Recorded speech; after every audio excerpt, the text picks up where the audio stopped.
I'd be happy to do that. I mean, it's an experiment. I don't usually do that, but I would be happy to.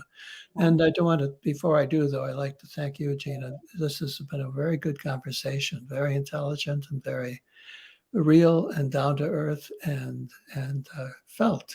So I appreciate it. Thank you so much. So let me just say a word in advance. I like to lead soul meditations, which is different from a highly spiritual meditation. Remember that the soul is connected to the world around you. So I think it's a very good idea sometimes to meditate that way. So I don't suggest freeing your mind of thoughts, of worrying about distractions. Your distractions to me are meaningful. So if you have distracting thoughts or something you get an itch in your arm or something like that, that's part of the meditation. If you hear sounds where you are and the sounds there come into your attention when you're meditating, I think that's a good thing. Pay attention to the sounds that come. Take the world in your meditation. Don't try to keep it out. Don't try to get anywhere.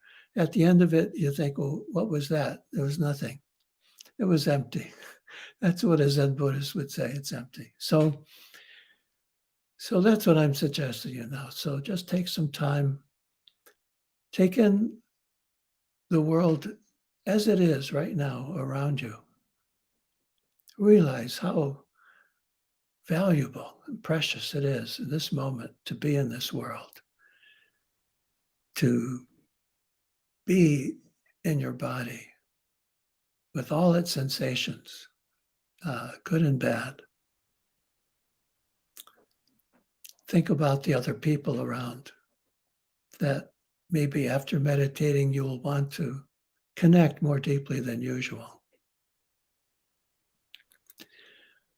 And here's the theme for meditating: pleasure. Life of the soul is largely about pleasure. And we often don't get much support to living a life of pleasure. And so we tend to overdo it and react against the pain. So I would say consciously and artfully, think about how you can bring more simple pleasure into your life. The greatest pleasure that the philosophers have talked about is friendship, to be with your friends. It's a deep pleasure, so important. And maybe lastly, you might think about how you might find pleasure in the arts, how important it is for your life to have good images around you, good sounds, good music, whatever that music means to you, what kind of music. Good images, good, so that when your eyes are looking at things, that they be beautiful, have some meaning, some depth. And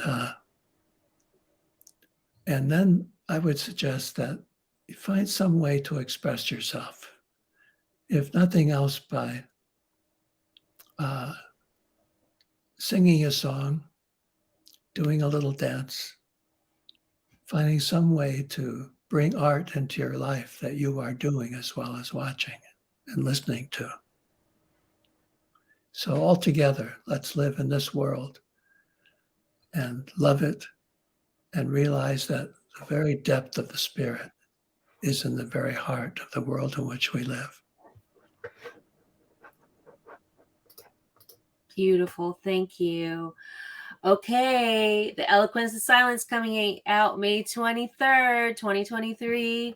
Just a beautiful writings filled with a lot of energy and love and support, and other books from Thomas More. And thank you so much for this hour today and time. And I appreciate Kim over at New World Library. Thank you, New World Library. Thank you, Thomas More. Thank you, Gina. Until later. Bye. Bye.